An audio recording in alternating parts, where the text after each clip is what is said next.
In the opening scenes, we see a man leaving the wallet with his initials. Within a minute, someone steals it.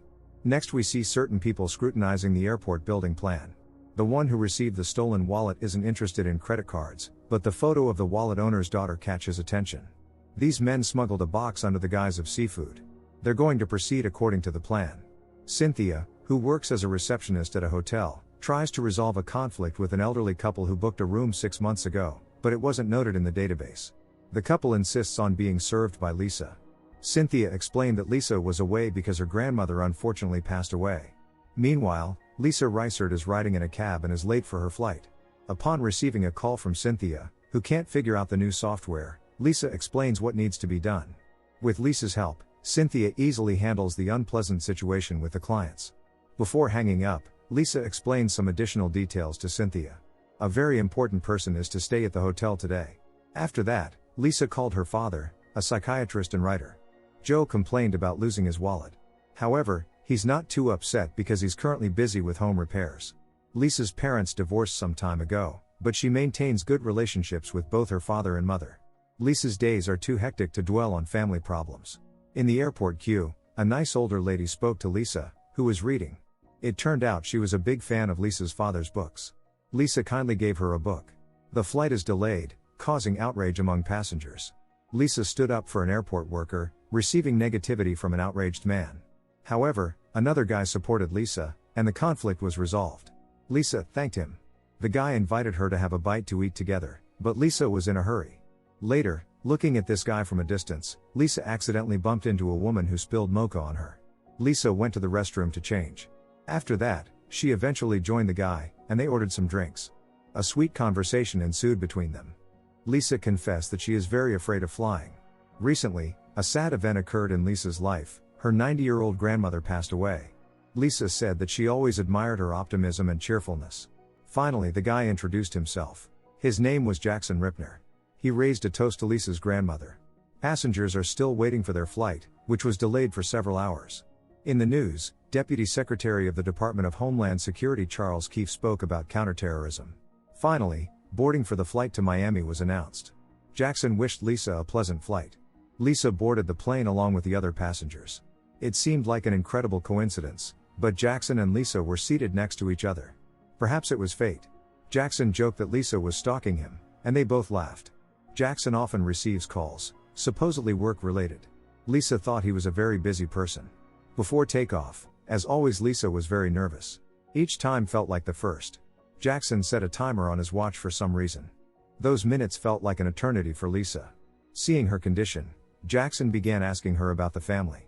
Lisa shared that her parents divorced 3 years ago after 30 years of marriage. The mother lives in Texas, and the father is in Miami, where Lisa is heading. Finally, the plane took off, and the shaking stopped. Lisa calmed down a bit. When she asked her new acquaintance about his job, he joked about terrorism. But was it really a joke? Lisa tensed, hearing that his current assignment is related to her. The thing is, today at the hotel where Lisa works as an administrator, Charles Keefe, the Deputy Secretary of the Department of Homeland Security, is supposed to stay. Lisa refused to continue the conversation, so Jackson hinted that her father might get hurt. Lisa pressed the flight attendant call button, and at that moment, Jackson showed her the father's wallet. It was a hint that she should stay silent. When the flight attendant approached, Lisa was already in tears. Jackson explained that the girl had a very tough day. The flight attendant kindly brought paper napkins and water. Making sure no one was eavesdropping, Jackson told Lisa that she had to call the hotel and arrange for Charles Keefe to be moved to a specific room. Otherwise, Lisa's father would suffer. She could not restrain her emotion as she listened to Jackson tell her about how his accomplice was waiting for instructions in a car near her father's house. All Jackson has to do is make a phone call, and the guy goes into action. Lisa refused to comply with any demands until she heard her father's voice. Jackson allowed her to make one call. Near Joe's house, a suspicious car was indeed parked, but he is not aware of anything. When his daughter called, he immediately sensed something was wrong. At that moment, Jackson snatched up the phone. Lisa made sure her father was okay, but it might not last. Some woman asked for help, and Jackson had to go with her, as he planned to maintain his polite guy image to the end. Meanwhile, the nice older lady approached Lisa and expressed her admiration for the book. Lisa took the book and quickly wrote something on its pages, then returned it to the old lady. Of course, Jackson immediately understood that Lisa had asked for help. He cannot allow anyone to read her message. At that moment, Jackson knocked Lisa out. From the outside, it seemed like she had simply fallen asleep. None of the passengers on the plane suspected what was really happening. When Lisa woke up, the book was already in Jackson's hands. He stole it while the elderly lady was sleeping. Now Jackson wants Lisa to call the hotel and do what is required. Before making the call, Jackson reminded her that everything must sound convincing. Lisa had no choice but to call Cynthia. However, the connection was lost because the plane entered the turbulence zone. Nevertheless, Lisa pretended to talk to Cynthia. However, Jackson, noticing the other passengers also lost the mobile network, guessed her deception. Meanwhile, Joe heard suspicious sounds outside and went to check. A newspaper lay on the doorstep. Joe noticed a strange car across the street but didn't pay much attention. For Lisa, the nightmare became real. Suddenly she claimed to personally know Keith. He is a good person. But Jackson wasn't moved by that. He only said that sometimes even good people experience bad things, like Lisa now. She asked for permission to go to the bathroom. Surprisingly, Jackson let her go but without her purse. Of course he kept his eyes on Lisa. Locked in the bathroom stall, Lisa burst into tears in despair. Her biggest fear is losing the father. Lisa understands that if she doesn't pull herself together, the worst will happen. The only idea that came to her mind was to write with soap on the mirror that all passengers are in danger.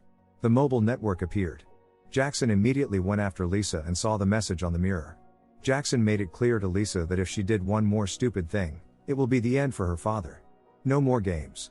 Seeing the two passengers exiting the bathroom together, the flight attendant made a remark to them. Jackson replied very politely. They returned to their seats.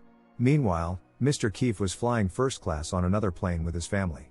Waiting for the flight attendant to leave, Jackson forced Lisa to call the hotel. Following Lisa's instructions, Cynthia rebooked another room for Keefe. Of course Cynthia suspected nothing and promised that everything would be top-notch. Jackson is very satisfied. However, he refused to call his accomplice and informed that Joe is no longer of interest until he was sure that the Keefes were moved to another room. Hearing that Keefe would be there with his family, Lisa was horrified. It was evident that Jackson couldn't care less about the lives of these people. Keefe and his family arrived at the hotel. Before they could check into the new room, the security had to inspect it thoroughly. The airplane went to land. Lisa pretended to have a severe headache and bent over. This way she could discreetly take a pen, which she had found somewhere on the floor and stashed away. The security noticed a yacht near the hotel. It was likely fishermen, but the guards intended to check it thoroughly to be certain. Jackson assured that once they got rid of Keefe, he would leave Lisa forever, and they would never see each other again. Of course Lisa didn't believe a word he said. After landing, the passengers applauded according to tradition. Lisa waited for the right moment. After inspecting the yacht, the security service made sure that there was nothing suspicious. Only then were Keefe and his family allowed to check into their room. Lisa attacked Jackson, severely injuring him with the pen and taking his phone. After that, Lisa ran away, pushing through the crowd. Seeing injured Jackson, the passengers became nervous. He locked himself in the bathroom. Meanwhile, Lisa escaped from the plane. The security had already been alerted about the incident, so they were looking for her throughout the airport. Despite the injury and the passengers' pleas to stop, Jackson also escaped from the plane. He couldn't let Lisa go far. The security continues to search for Lisa, as does Jackson. At some point, he spotted her in the crowd. A chase ensued. Stumbling, Lisa fell, but quickly got up and ran towards the shuttle. The doors closed right in front of approaching Jackson. The Keefe family is unaware that the pseudo-fisherman had been hiding something at the bottom of the sea all this time. There is no time to waste, so Lisa stole someone's car. The signal is weak, and the mobile phone battery is almost dead. Lisa managed to call Cynthia and shouted into the phone that Keefe is in danger and that she urgently needs to evacuate everyone from the hotel. Despite the fear, Cynthia didn't succumb to panic and activated the fire alarm. People began to leave the building urgently. Afterward, Lisa called her father, but the phone ran out of battery. The terrorists on the yacht took out a self-guided missile from the box. Cynthia informed Keefe's security about the impending danger. The guards reacted instantly. The terrorists had already set up the self-guided missile and were preparing to activate it. Keefe, his family and the security quickly left the room. Fortunately, they made it before the explosion occurred. There were no casualties. Lisa still has to save her father. The car parked near his house is empty, which is definitely a bad sign. Jackson's accomplice started shooting, so Lisa drove straight at him. While Cynthia tries to recover from what happened, Lisa reunited with her father. First, Lisa called Cynthia to make sure everyone was safe and unharmed. Lisa was going to go to the hotel immediately, but her plans were disrupted by the appearance of Jackson, who had beforehand knocked out Joe. Jackson is here to get revenge on Lisa. After hearing that no one was harmed in the hotel, Jackson became even more enraged. Lisa not only outsmarted him but also destroyed his plan. Jackson chased Lisa throughout the house, but she wasn't going to give up so easily. Going out on the roof, Lisa managed to reach the front door, and entering the house again, ran to her father. When Jackson descended, unconscious Joe was no longer there. Lisa sneaked up from behind and threw a vase at Jackson. Another chase ensued. While Lisa locked herself in one of the rooms, Joe, whom she had hidden, regained consciousness. Lisa thought about what to do next. Soon Jackson managed to break down the door. Lisa hid. Any wrong move could be fatal for her. When it became quiet, Lisa came out of her hiding place. Now she is looking for Jackson to neutralize him. She managed to contact the 911 dispatcher. Now the most important thing is to hold on until the police arrive.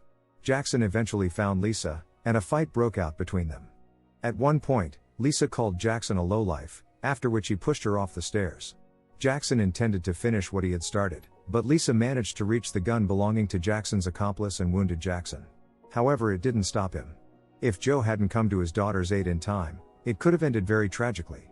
At that moment, the sirens of police cars were heard. At the first opportunity, Lisa arrived at the hotel and embraced Cynthia. Lisa is very proud of this brave girl. Mr. Keefe personally thanked both of them. The same elderly couple started complaining about the poor service at the hotel. This time Lisa didn't hesitate to answer them impolitely. After that, she suggested to Cynthia to have a drink together. Don't forget to subscribe to our channel not to miss more exciting new products. Also, the authors will be pleased if you leave your opinion in the comments.